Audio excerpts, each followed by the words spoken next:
Welcome to Dodgers Dogs as part of the Dodgers Daily Network. Casey Porter here, joined by Coach Holt, as I am each and every Wednesday. Coach, if you're a Dodgers fan, last night was a lot of fun to watch.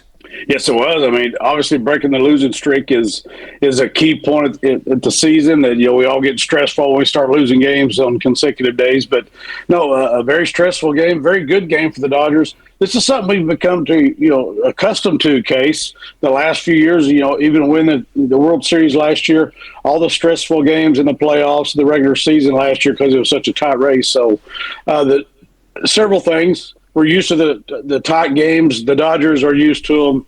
It's big-time baseball at its best players in the world, and love our Dodgers. That's a great win for them last night. Beyond just being a Dodgers fan, just being a baseball fan like we are, take your Dodgers fans cap off.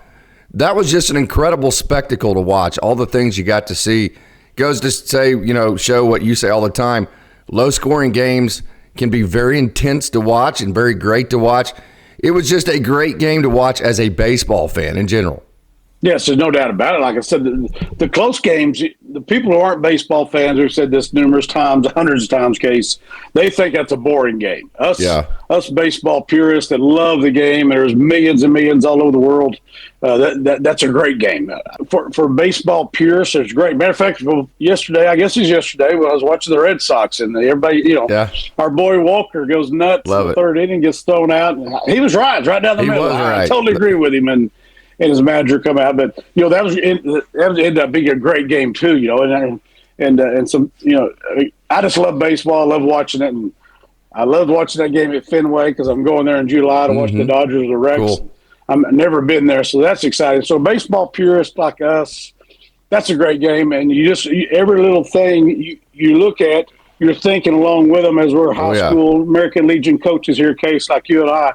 You're thinking along with them, wonder what they'll do here, wonder what they should do here, and that sort of thing. That's the great part about it for those of us who love baseball.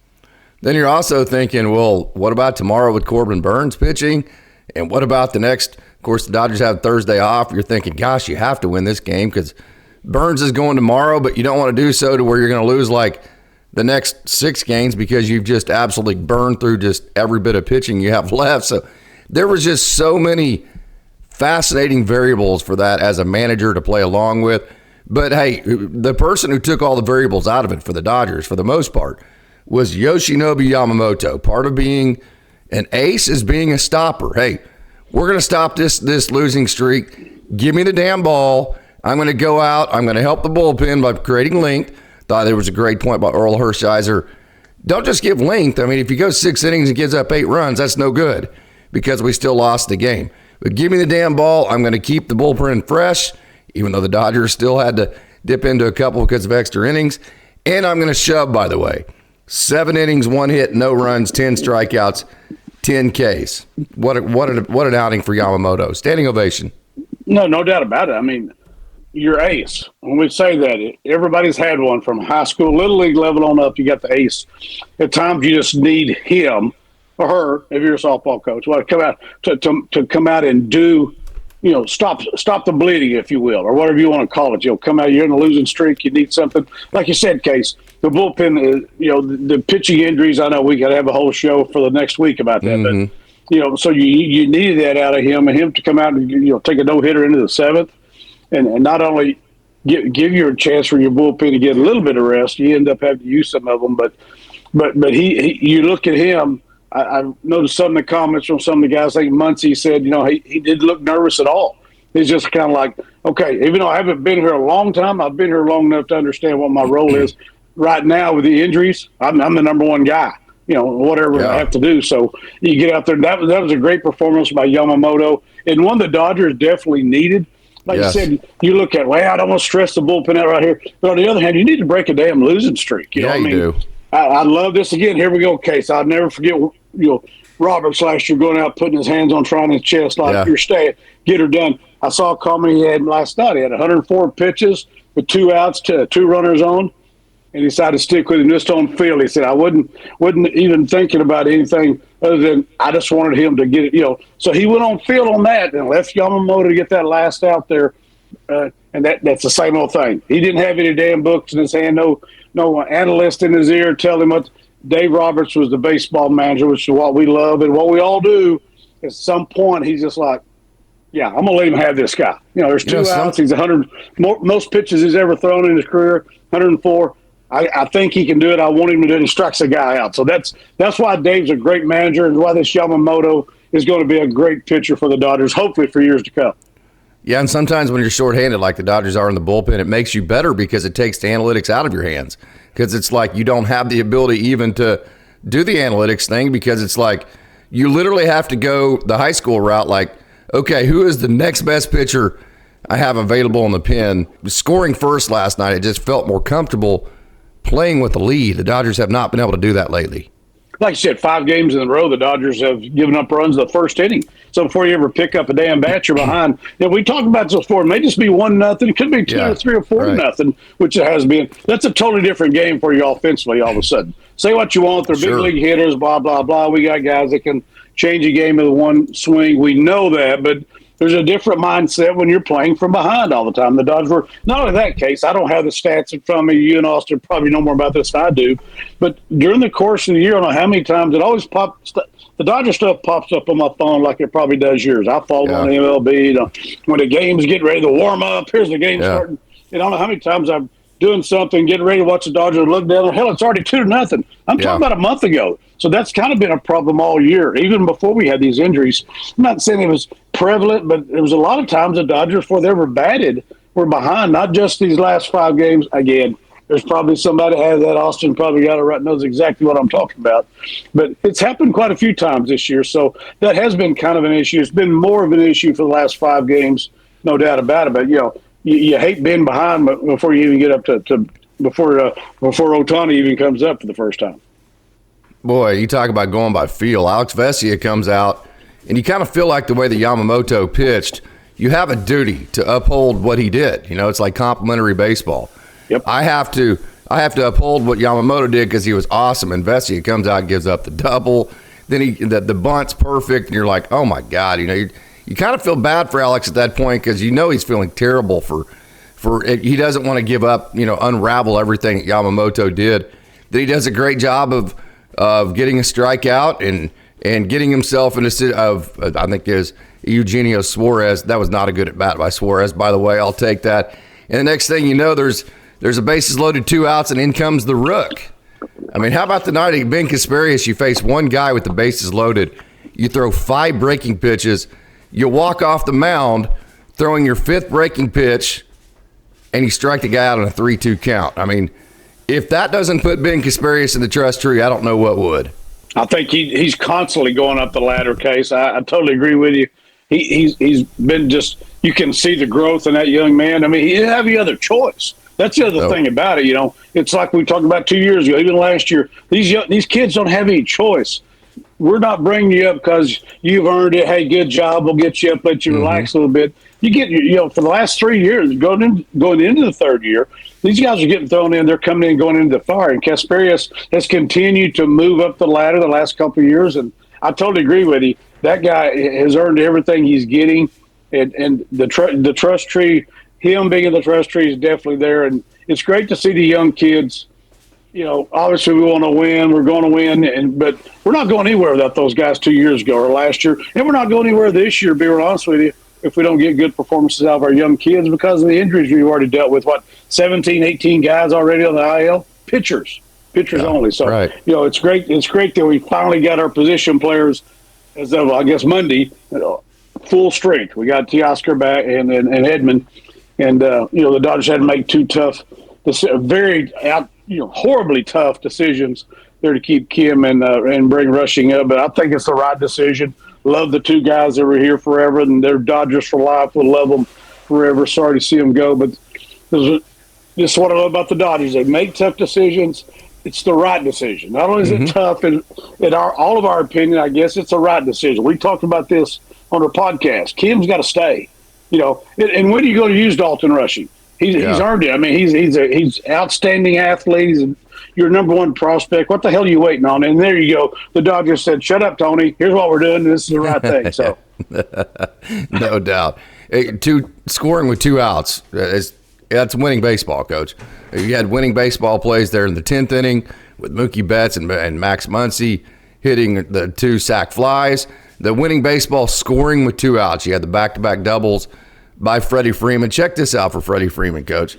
421 in his last 15 games. OPS in his last 15 games of 1146. He has hits in 4 games in a row. He's 8 for his last 16 with 3 doubles. Okay, Freeman was hitting 250. Check this out. He was hitting 250 on April 23rd. He went 0 for 4 on April 23rd. And since then, Freddie Freeman is 38 for 88, 432 with 7 doubles, 5 home runs, and 23 RBIs. That guy is amazing. I hope us Dodger fans, I think we do. Sometimes while you're going through it, you don't really realize what you watch. It's like us, Kay, sitting here watching Barry Sanders, 1988. We don't really realize at the time this is the greatest performance by a college running back ever. I hope we understand what we're seeing, not only with all the, Betts and Ohtani, but what we're seeing with Freddie Freeman. I don't know for a fact, and I'm just speaking because I'm a dumbass, but he's probably not actually 100% on his ankle, I'm guessing. He's not where he can't play. I'm not saying that, but I bet he's still not totally 100% there. He's probably getting treatment after games. I don't know. I don't care. All I know is what I see. But that even if he is that way, that even is more impressive. We know what he went through last year during the playoffs and how great he was, and we had another injury we didn't even know about. Don't need to know about. It's not my damn business. But this guy is, Hall of Fame from day one in every aspect. From all accounts, as a person, as a father, as a husband, and damn sure as a Dodger. And it's just greatness what we're seeing out of this guy. And he's been, since we've gotten him over there with the Dodgers, he's been a pleasure to watch. Even on his bad days, he's great. So that's the best thing you can say about a guy. No doubt about that. The play by Pages in right field to hold, I can't remember who the hitter was, but whoever the hitter was, these baseball games, they just start getting, especially when you follow all 4 minor league affiliates, and then we're following Oklahoma State too. Sometimes I forget names, sorry. But whoever it was that hit that double, that should have been a double to right center, that right there, Andy Pages doesn't have a cannon. He has a bazooka. That is a, hey, not running on Andy Pages type statement, and that's big for your right fielder. That's why, in my opinion, keep his ass in right field. That arm from right field adds a big dimension to your team. No, and that's something, like you said, baseball people are smart. The word's already gotten out before this, probably, don't run. You can't run on this guy. Now he's in right field. And it's always been, that's where your best arm is in right field. I agree with you. We got Edmund back. I know Kim doesn't have a lot of experience in center field. I guess he lost the ball in the twilight last night, which everybody who's ever played baseball in the outfield has done. I lost several at Jelsma Stadium myself back in the day at Guthrie. But, but you have some options there in center field to do some things there. It'd be great. You're still probably going to see what we saw before with Pages in center, Teoscar in right. I think we're still going to see some of that stuff and Conforto in left. So then that's okay. That's fine. But I love seeing Andy Pages in right field. And he proves, again, one of the best arms, like you said. It's a howitzer case. It's not just a really good arm. And it's a howitzer. And the guy is just getting better by leaps and bounds. And God dang, I'm glad that Pages is a Dodger. And that's elite right field play right there by Andy Pages. It is. He is remarkably better in right field than Teo Hernandez. I'm not trying to say Teo Hernandez isn't a great player, but Andy Pages is remarkably better in right field than Teo Hernandez defensively. He's remarkably better than Michael Conforto at everything right now. And again, this goes back to there's no argument to make that Ha-Seong Kim hasn't been a substantially better player than Chris Taylor. There's no argument that you could make to me that Andy Pages is not a better defensive right fielder than Teo Hernandez, and that he's better than Michael Conforto at everything. What argument could you make opposite that? What would you say to me if you're Andrew Friedman and I make that statement to you? What could you say back to me? No, I totally agree with you. Teoscar is so much better in left field. We love Conforto. We did before the Dodgers got him. We did when the Dodgers got him. Our good friend Marty Lees recruited the guy at Oregon State. Loved the guy. we have all the respect and love in the world for Conforto, but we need him. He needs to start producing. I mean, we need him to produce. Yeah, but now you do have the option. Teoscar goes back there, Pa has and right, and you got Kim or Edmund in center. So there. No. You have Edmund in center. yeah. Okay. Well, I mean, Edmund may be at second base sometimes. So no, you're right. No, that's not even close. Like I said, Kim don't have any experience out there. Yeah, He's already lost the ball out there. He can play. He can play there.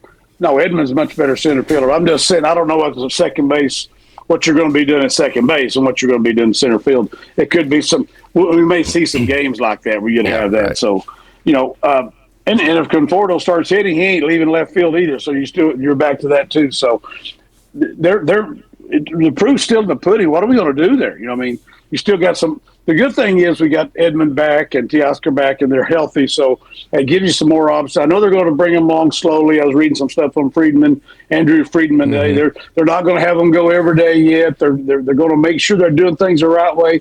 Same way they're doing the pitching staff. They're not going nuts on these guys trying to rush these pitchers back.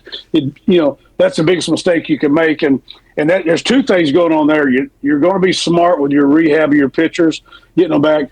And the second thing, that tells you right there from Andrew Friedman on down, the trust and that they have in these young kids that they're bringing up to pitch. They know they don't have the experience. They don't have the experience yet, but they got the stuff and they got trust in them. They know they're going to come in and do it because they have shown they can do it. And we're talking about different guys now. And Emmett Sheehan and Gavin Stone is not the guy. It's you now. So go for it. And I love it. I love it because of the organization. Also, I'm going to Tulsa Thursday night. I'll get a rundown. You can look at those guys. I hadn't seen those guys on my eyes yet, so I'm looking forward to going watching the Drillers Thursday night and seeing some of those cats over there. But I love that the organization, they've got a history of saying, come on up.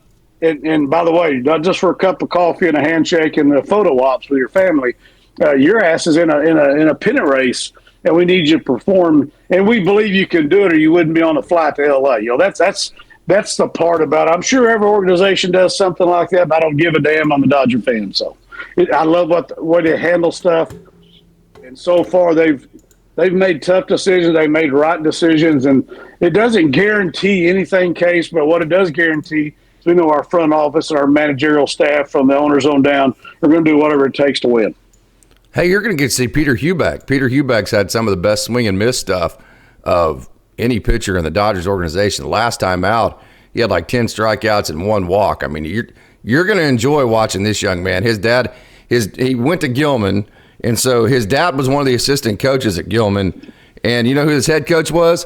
Larry Sheets. Yes, that Larry Sheets. Okay. Yeah, his head coach was Larry Sheets, and he's best friends with Gavin Sheets. And what's cool is Gavin was playing for the White Sox, and Peter and the Dodgers and White Sox facilities were right there together in Arizona. Yep. And so Peter and Gavin would get to spend a lot of time together. That was really cool for him. And you know who one of the other assistant coaches was? Cal Ripken Jr. Yeah, Cal Ripken Jr. was one of the assistant coaches, and then Larry Sheets was the head coach, and then his dad was the assistant. That's the guy you're going to see on Thursday. So that's Thursday really night. cool. Is he starting Thursday night on the mound? Yes. Okay, yeah. Looking forward to it. Yeah, I'll shoot a little video and send it to you. It won't be real pretty, but give you something. If you get slow time, you need a little video, I'll shoot it. Send it to you. All right.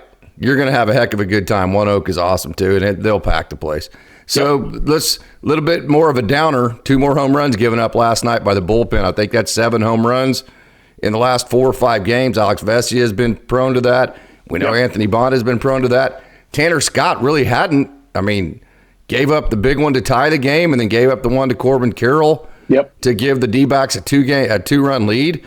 So, I mean, the Dodgers have to beyond everything else, you got to quit giving up home runs by the bullpen, especially because it's happening like in the last parts of the games. Our bullpen ERA is the highest in the major leagues in any case. I think I saw this morning. Oh, wow. I did not know that. It's 4 points, whatever it is. The ERA for the bullpen is one of the highest in the big league. So it's like you said, and that's a lot of moving parts there. There's not one guy that's stinking there, whatever. That's a lot of moving. Like you said, just in key times, giving up some home runs. And Scott is an elite pitcher. We coveted him before we got him. We loved him, and we're so glad he's in the Dodger uniform. Mm-hmm. But Yamamoto, that takes him out of getting a win. And I know he don't give a crap about that. I mean, he does, but the team won. That's the most important thing. But, he had an opportunity to pick up a win with a great performance. And here's the other part. Everybody knows the Diamondbacks got a hell of a lineup. So for what Yamamoto did, for what he did during those 7 years was outstanding. But they're not going away. Corbin Carroll is going to be is an outstanding hitter even at a young age, and he don't seem to be going away. But they got a good ball club. They got a really good offensive team, and you make mistakes, you pay for it. That's big league baseball, though. And, but getting back to that, Scott, he hadn't been prone to the home runs. Our bullpen has, but he hadn't been. So that's a little bit. I don't know. I'm alarmed, but damn, I hope that didn't become something that we see regular. And we probably won't, but hope not. Yeah, no doubt. So it was great to see the Dodgers execute winning baseball plays.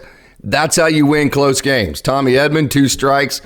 That little fart's just I'm just going to figure out a way to put the bat on the ball, and I'm going to make Arizona have to do something to get me out. Well, a couple seconds later, he's dumping one into left field on a little Texas leaguer. Mookie Betts, he gets a double off of it. Mookie Betts squarely gives himself up for the team to hit the sacrifice fly to center. That's a winning baseball play. So 2-strike approach, winning baseball play. The sac fly to move Edman over, winning baseball play. And then I thought the Diamondbacks completely screwed that whole thing up. They walked Ohtani to set up the double play to end the game. They were playing for the win. I understand that. But Ohtani stole over 50 bases last year, and then they didn't pay attention to him. So now you put the winning run on base, and the double play is not in order, which meant then you had to walk Freddie Freeman for a guy in Shelby Miller on the mound who has walked 10 hitters in 20 innings this year and hit 2. So I thought the D-backs just I understand you're dealing with MVP guys. They completely botched that whole entire sequence in terms of how they handled. They should have just pitched Ohtani and taken their chances because he was going to end up at second. That's how they ended up with the whole screwy deal. But then another winning baseball play, Max Muncy with the sac fly to win it. So 3 winning baseball plays. Sometimes you need help from the other team to make the wrong decisions. Yeah, exactly. That you sit back that's what great teams do. Whether you see it in football, basketball, any sport, the other team makes a mistake, they make them pay for it. That's the sign of a great organization, but a great team that you just don't want to. In football, you turn the ball over, you're going to get your tail beat. I don't care what level you're at. Same thing here. So you need a little bit of help there. I'm like you. They know that Shelby Miller's had some trouble throwing strikes and hitting people, and you're like, you don't want to. I get it. Ohtani is the freak of nature in baseball. Like him and Judge are probably the 2 up there. They're the most intimidating, but it's nice to have a little help from them. But on the other hand, the Dodgers still had to perform there. They did. They still had to execute there, even though they were given an opportunity. Still got to execute. And winning baseball plays, I love watching on every level. Kids giving themselves up. They're all kids to me because I'm older than hell. Yeah. But the kids giving themselves up for the betterment of the team. And it's great to see, and we're still, Max Muncy is still sitting. He's starting to produce some runs. The batting average is slowly climbing up. Like I said, he's not going to be a 300 hitter. We're not looking for a 300 hitter. 240, 250, but be a run producer. And it looks like he's getting close to rounding into shape. We just need Max Muncy to be Max Muncy. We don't need to be anybody else. We've got the big cats up top, and we just need those guys to be themselves. You don't ask anybody to do anything above and beyond. And the biggest thing we need is for the pitching staff to get healthy, and that some of that's a long ways down the road, Case. I know they're taking their time with them, but we still got a ways to go. So again, and I've got confidence because I know they do. These kids that are coming up from Oklahoma City, they got to perform, and the Dodgers feel like they will. We do too. But by that being said, you're still going to have to get better offensively as a team, to help those young cats out because they're not going to throw zeros up every time they're out there. We just want those kids to give you a chance of winning. That's what you want every day. Just give us a chance to win the game. If you get up 3 or 4 runs, fine. We just got to score 5. Hell, that's a team game, and I love what the Dodgers are doing there. But I noticed a comment Freeman said today. This wasn't a plan they had in spring training. Hey, by May we'll do this. That's just the way things fell. Kim was doing great in Oklahoma City. Dalton Rushing's doing great in Oklahoma City. You got a chance to make some moves here. It's just kind of the way things feel. It wasn't something they planned on doing in spring training, but it ended up being that way. And that's kind of the way it is with everything. The best laid plans, as they say, didn't always work out. So the thing I love about the Dodgers, from the coaching staff on the field to the front office. They do whatever it takes to find a way. And I know Andrew Freeman, that's what keeps him up at night, those pitchers' rehabs of making sure they're not rushing. He said that himself. He said that's the one thing that keeps me up at night is, the pitching, the rehab, the recuperation of these guys. And I can imagine so with 18 of them on the list, and you're the GM, and he's a great GM. I wouldn't want anybody else staying up at night for us. No doubt, Coach. Hey, got to take the Dodgers dogs for a walk. Right now, they are howling at me. So, hey, it's been great to see your face. You know I love you. Thank you so much for joining Dodgers Dogs today. Case, love you too, and hope another Dodger win tonight. Get those Dodger dogs out for walks. A beautiful morning in Oklahoma, and I'm sure it's a beautiful morning in L.A. Let's go start a winning streak. Dustin May, who had a rough outing last time, he goes tonight against Corbin Burns, so it's going to be a lot of fun. So, hey, don't go away. The show's not over. We now are going to take a trip down the farm. We're going to talk. It was kind of a light night last night, but there was some action to talk about. So don't go away. Let's not waste some more time. Let's get right to it. Let's take a trip down the farm.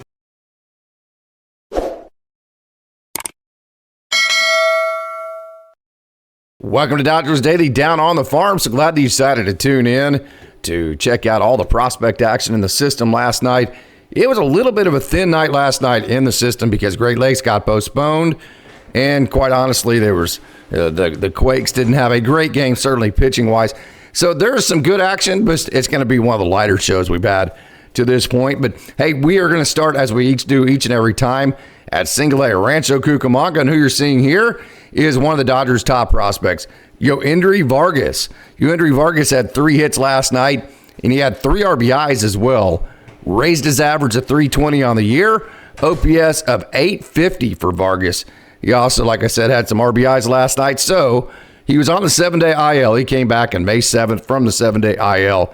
Since he came back on May 7th, Vargas is hitting .333, and he has hits in 5 of his last 6 games, and hits in 6 of his last. He has hits in 5 of his last 6 games and 7 of his last 9. So it's good to see Joendry Vargas. He played third base the other night, played shortstop last night. What I call just a treasure trove of tools. He has great size, great length. He's a great athlete. He has a good arm. I mean, he has every kind of tool you could possibly want, which is why he's one of the most highly rated prospects in the system. And then the one bright spot last night on the mound for the Quakes was the lefty here out of the University of Miami. That would be Miles Caba. Miles Caba, by the way, he's had several outings on the year. I'll get to the exact amount of outings here in just a minute. 11 outings to be exact for Miles Caba this year. He's only given up runs in 1 of those 11 outings. Now, in that 1 outing he gave up runs, he gave up 5, which is why his ERA is like not below 1. It's around 3, but 10 scoreless outings out of 11. He has 8 scoreless outings in a row, does Miles Caba, and he had a really good outing on the bump last night for Rancho. He had that up-down. He had a inning in a third, no hits, no runs, 2 strikeouts, and no walks. The no walks, the big deal there. And really, he got into some situations to where he got behind the count a couple of times, and then also a couple of times he got to 3-2 counts, and he was able to come back and make a big pitch. That's a big part of the growing process. You want to see, hey, we know when everything goes great that these guys are going to get outs, but what happens whenever they get behind the count or they're constantly in 3-2 counts and they're having to make big pitches? Can they do that? So that's the question there. Miles Caba certainly did that. And we're going to bypass Great Lakes because they did not play last night. They got postponed. I assume they're going to play a doubleheader today. So from one left-handed reliever to another at the AA level, one of the most explosive left-handed relievers in the game, Ronan Kopp. Ronan Kopp was hitting 97 last night on the gun. He had a couple of frustrating pitch clock violations that it was like he was throwing the ball, and as he released it, I see right here, you're getting ready to see him get very frustrated with the whole pitch clock situation. And it was like he was releasing the ball, and as he was releasing the ball, the pitch clock got called and that kind of deal. And see right there, the pitch clock violation was not even called until, and he's saying, look at the board. I mean, it wasn't even called until after he released the ball. That's Griffin Lockwood Powell, a catcher, by the way, one of the sweetest, kindest human beings. I've never seen Griffin Lockwood Powell have a negative word with anybody. So the fact that Griffin Lockwood Powell is that fired up about that pitch clock violation. Tells me everything I need to know about how wonky and how screwy that was. That's Darren Olinger coming out as the pitching coach. But hey, so that was frustrating. So it was great to see Ronan Kopp work through that. It's been a frustrating year for the most part for him. Loud Mix, though, settling into 2025 when he gets hot. He usually does right around June. He is very, very good. So let's keep an eye on Ronan Kopp. Let's see if he can get things together and get a nice run going here as we get ready to turn into June, which is really the big-time baseball part of the season as the weather warms up and one night rolls into the other with good weather. And then who you're seeing right here is Brandon Neek. He's had a little bit slow of a start to 2025, but don't forget, Brandon Neek was the best pitcher in the minor leagues for August and then his couple of outings in September to end last year. He developed a ton of momentum, and he had a scoreless outing last night for AA Tulsa. He threw a couple to the screen. He hit the bull, the mascot, the bull, that Bull Durham. He kind of threw one to the screen and crashed David's Kevin Costner. Hey, I don't think I'd dig in if I were you. He had a couple of those situations last night, but he's effectively wild, no doubt about that. And Neek did a good job, second scoreless outing in a row. And again, just a reminder just how effective he can be. He was, again, in August and September of last year, the best pitcher down the stretch in the minor leagues. So Brandon Neek, a young man out of Virginia, kind of in that Ben Harris, kind of in that Jack Dreyer mold. Here's another lefty that could be in that mold as well. That's in AA. You've seen 3 lefties now out of relief in today's Dodgers Daily down on the farm with Miles Caba, Ronan Kopp, Brandon Neek, and then Uri Ruiz had a good night last night at the AAA level. He had 2 hits, 272 on the year for Uri Ruiz, OPS of 795, back-to-back 2-hit games, hits in 4 games in a row, and he's 6 for his last 20. Didn't steal a base last night, but he does have 22 stolen bases. Going to have a chance to hopefully interview him this week. I've at least communicated with him on it, and hopefully he'll remember me, and I will get him. I think he probably wants the questions in Espanol, so I will get that done. And so he'll know exactly the questions I'm going to ask, and we'll go about it that way. So hopefully I can get Uri Ruiz on the board in terms of an interview. And another young guy that I hope to catch for an interview this week who's really turning it on. Watch this catch. Go get it, young man. Justin Dean, that a baby. Look at that play in left center. I love watching this young man, the positive energy that he plays the game with, the speed that he plays the game. I just love that speed. I love watching speed play. It's just exciting. It's hard to take your eyes off. So last night was a pretty forgettable night for AAA Oklahoma City, but no doubt with the catch right here. Go get it, young man. Again, right there, encore. He had definitely the bright spots last night for AAA Oklahoma City. And how about this? Justin Dean, 326 this month in 46 at-bats. So Justin Dean is hitting the ball very well, and we know that he can play spectacular defense, and he's a whole lot of fun to watch. So that's going to do it for today's Dodgers Daily Down the Farm. I want to thank you for tuning in, and I remind you that you Dodgers dogs are the absolute best, 100%, not the biggest, but the best. And, hey, my name is Casey Porter, and as always, it's a great day to be a Dodger.